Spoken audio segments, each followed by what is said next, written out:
Bruce, you're playing a great team in a tough building. It was awesome pace, and you get the win. What did you see from the bench?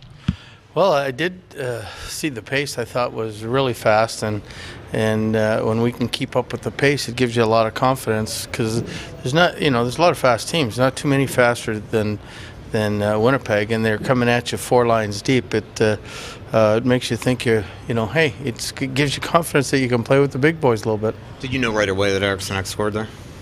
Not until Zach put up his arms, and then you knew it was in. It's just a question of whether the whistle had gone or whether he was attempting to blow the whistle, because I knew it wasn't goalie interference when I saw that, but you have to call it at that point. It's 1:03 left. How do you muster that up? I mean, it did seem for a while that they had control of a 1-goal game that last period. And you know what? I really believe the Eric Fair line. They got the breakaway, then they kept the puck in the zone, and they're the ones, to me, in the 3 or 4 shifts that they had, that sort of got our momentum going. And then we got the penalty, which we were hoping to get, which seemed like at a perfect time, because our thought process was give them a minute, and then we can pull the goalie with the other group coming on, and we might get something, and fortunately we did. That finish, Bruce, I mean, even just them celebrating, there was no emotion. It just looked like they willed themselves to this win. Is that kind of going to have to be the identity the rest of the way? Well, I think once everybody gets to know each other a little bit, there'll be a little more, but I think in the room everybody was pretty pumped up about it, but just not because like we didn't win anything, but we came from behind in the last 5 minutes, and against this team, I thought was a really good thing to do. What does it say you've won all 4 games against the Jets this season too?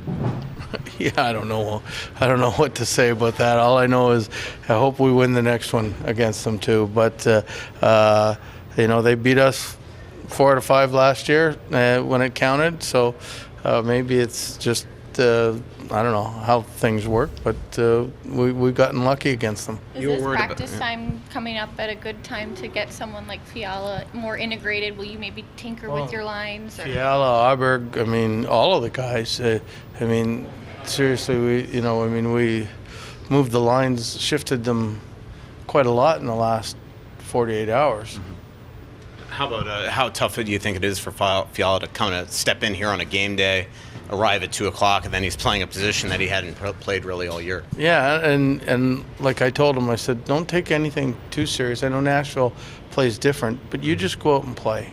Just, go out and play. We'll get our systems down pat when we have time, but I don't want you overthinking the game today. Just play the game. It was the same as Luke, playing center for the first time in a couple of years. So, and I thought he did a great job. So, all the lines we kept 2 lines together, and 2 lines were pretty well just thrown together. So, they did a great job. I'm sure you can imagine. Tough 24 hours for Zucker, just with kind of the rumors out there. For him to put that behind him now, do you think that will be huge?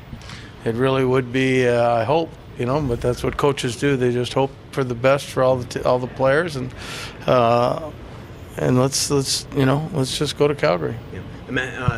You were worried this morning about an emotional sag. How did that not occur tonight? Because regardless of the deficit, it did seem like you played a strong game. I thought we were complete, and the big thing for me was it was only 1-0 at the end of 1. It was only 2-1 at the end of 2, so we were right there. And I think if it had been a 3 or 4 goal swing, we wouldn't have had any of this. But once, we just stayed the course and got a lucky break with a power play, and good things happened.